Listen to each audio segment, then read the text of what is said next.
All right, so here's a stand that I had, and I think it was for a table saw because these legs down here, let me show you those, were too short, so I moved them down. That got the stand up to the proper height, but now I have to build a tabletop to hold the jointer and an inside shelf to hold the motor and all that kind of stuff. Hey, if you find yourself enjoying this kind of content and want to see more, why don't you mash down on that subscribe button? That helps us immeasurably. And then maybe punch the like button and give us a thumbs up and maybe comment and stuff. That helps us bring you more content like this. And now, due in part to the overly litigious society in which we reside, listen to my robot. Danger, Will Robinson! Danger! No, Will Robinson! Danger!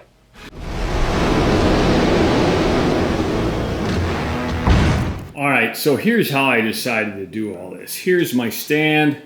You can see that I moved the legs up, and I'm gonna use this top here, and it'll be held on with 8 bolts. That will give the top a very rigid structure. Then I will, that is a 1/2 inch thick. Then I will mount this onto that, and I will have to measure out where to put like an oval hole, as you can see here, for the belt to go through the table. Okay, I want to have a full-size top on there just for structure in the back here and in the front. Then, if you can see down in here, I have literally a 2x4 that goes across here that the motor will be mounted to. And I can tension the belt by moving that motor sideways a little bit.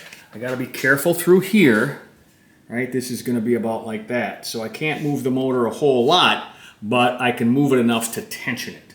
So let's get started on all of that stuff. So here's just, you know, a piece of 1/2 inch that I had lying around, and I will mark this and cut that on the radial arm.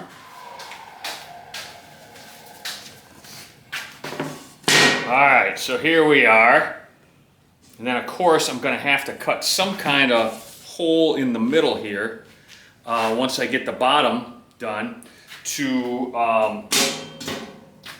pass the belt through. So let's get to work on the rest of that, and then we'll get that belt hole cut. All right, so my plan for electrical is this. We'll put this guy right about here, right? So what we'll do is we'll knock out this knockout right in here, this guy right where my thumb is, and we'll drill a hole in there so we can pass that right through. And then we will come out of, you know, we'll pass the electrical through the other one also, the plug-in for the outlet. So we just have the one hole. We don't have any exposed wires. That'll probably be safest. All right, for those of you that don't know, they call these things knockouts because you knock them out. Okay? You hit them with a hammer and then twist them back and forth until the metal fatigue knocks it out.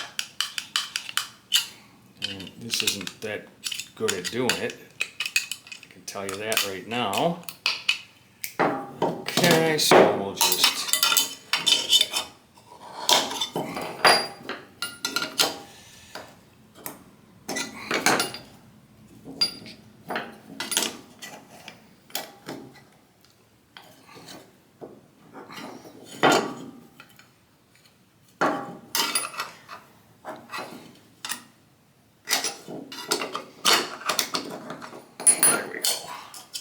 Okay, she's knocked out. Okay, now we'll mark this guy, right? We'll just put him right here. And just mark him with a pencil right there.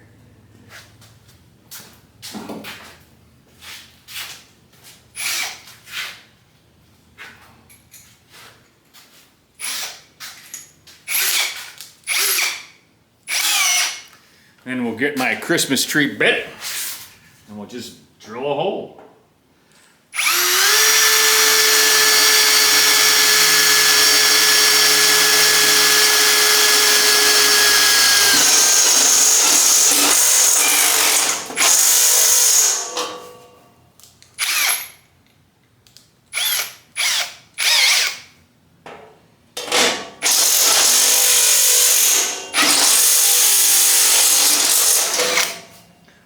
that 1/8 inch stuff is no joke.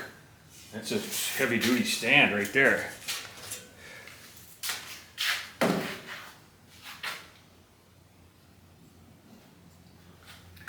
All right, we'll run the power through here.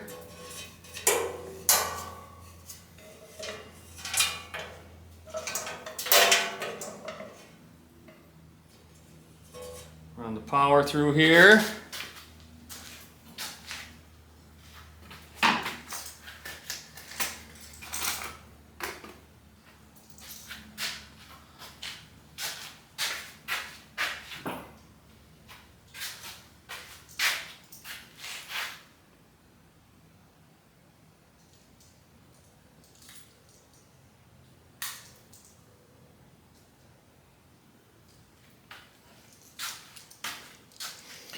And we will make sure we run it through here.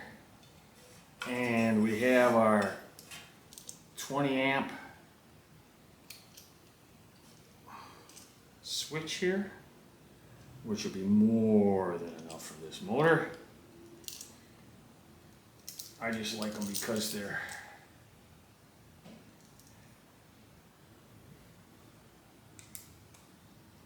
very heavy duty, they're very well built. There we go. We'll run this guy down to the ground. And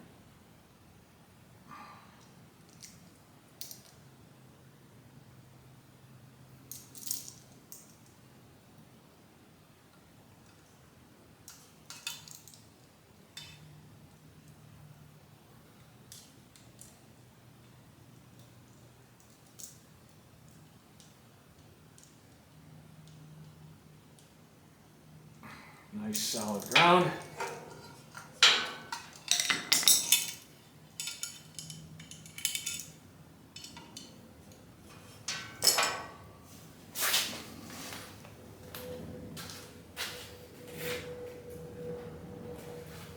And then we'll get a chunk of cable here.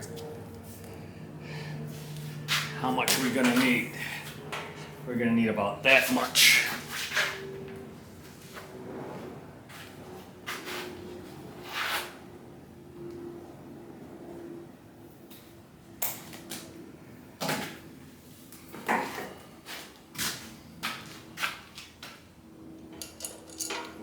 Him in through here.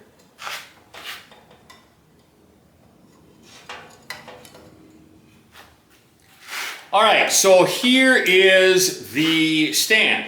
I have the motor mounted in there on a cross piece, and I just fabricated up this top real quick. You can see I have a square hole here, rectangular hole here for where the belt goes through, and I have this rectangular cutout which goes under the body of the jointer to allow the chips to escape. If you don't have that, the chips just build up and then you're in a world of hurt. Okay, I do have a couple of coats of primer on it, and now I'll put a couple of coats of color on it. And it's the exact same color as the stand and the jointer. It's the dark gray.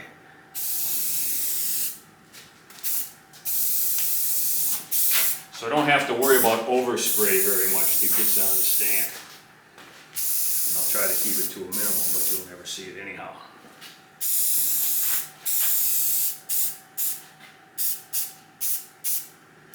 I have way too many bolts holding this thing on here. I don't need that many, but stability is in the eyes of the beholder.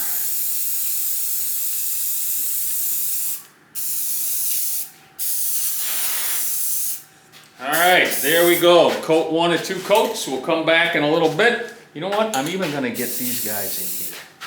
Just to be a little anally tender. And these guys in here. These ones you'll actually be able to see here. So. Alright. We'll give that guy a little bit to dry. We'll come by. We'll give her coat 2. We'll put her all together. Alright guys, it's time for some final assembly. So let's get her going. I'll grab the jointer over here. It's made out of aluminum, so it's much lighter than regular ones. And I'll set her down on the table here, try to get her lined up best I can. Okay, and I'm going to hook the belt on, which I have to do underneath here. Okay, hook them over that guy. Roll them underneath him down here. There we go. Okay. Belt's on, and we have 4 bolts that secure the jointer to the table. 1, 2, 3, 3, and 4. And per my usual, I always put a washer on whenever I can. So we have 4 nuts and 4 washers. And I gotta reach way up underneath here to get them started. Pass the motor.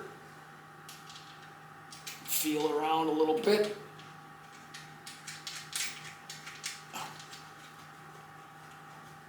I'm gonna tighten them up as much as I can with my finger, so maybe I'll be able just to tighten them with the impact without having to grab the bottom down here. Okay. Reach up past the motor, past the wires. I'm sure you are. Okay. Okay, there we go.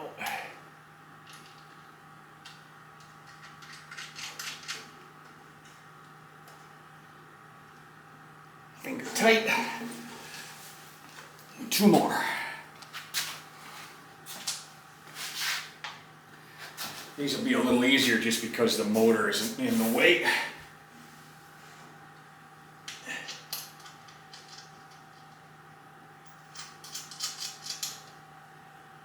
One.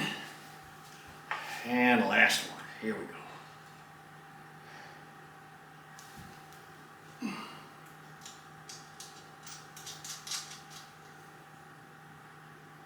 Two. All right, let's see if I can get them without holding them.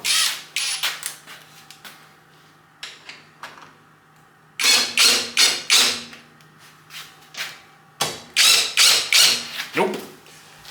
All right. There we go. There we go. And I'm just holding them with my fingers on the bottom side here.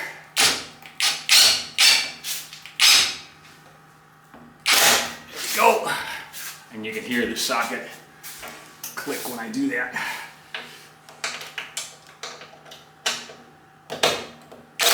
Nice and tight. Okay, nothing to do now but fire it up and try it. I got a nice piece of 8/4 mahogany here to make an excellent test piece, I think. As you can see, I got her wired into my normal metal box. 20 amp switch, and I had some big 12 gauge wire lying around here, so that's overkill for this thing, but it is what it is. All right, whenever you put a joiner together and before you do anything else, what I need you to do is I need you to double check the tightness and the orientation of these blades. Okay, you go around and you tighten these guys, each and every one, before you check it. Use that spinner. Trust me, if one of those things is not tight and throws a blade, it'll at best chip your table and ruin your blade, and at worst injure you.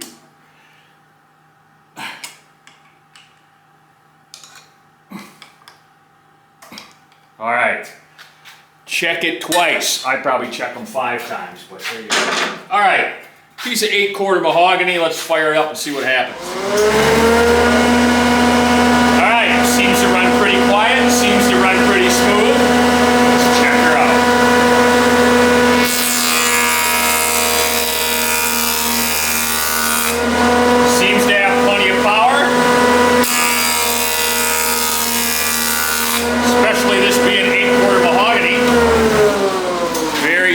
finish, nice sharp blades. I'll reach down here, and as you can see from the consistency of the shavings, those are sharp blades. Nice job. Okay guys, there you go. One restored Shopmaster 6-inch joiner, made in Minneapolis, Minnesota.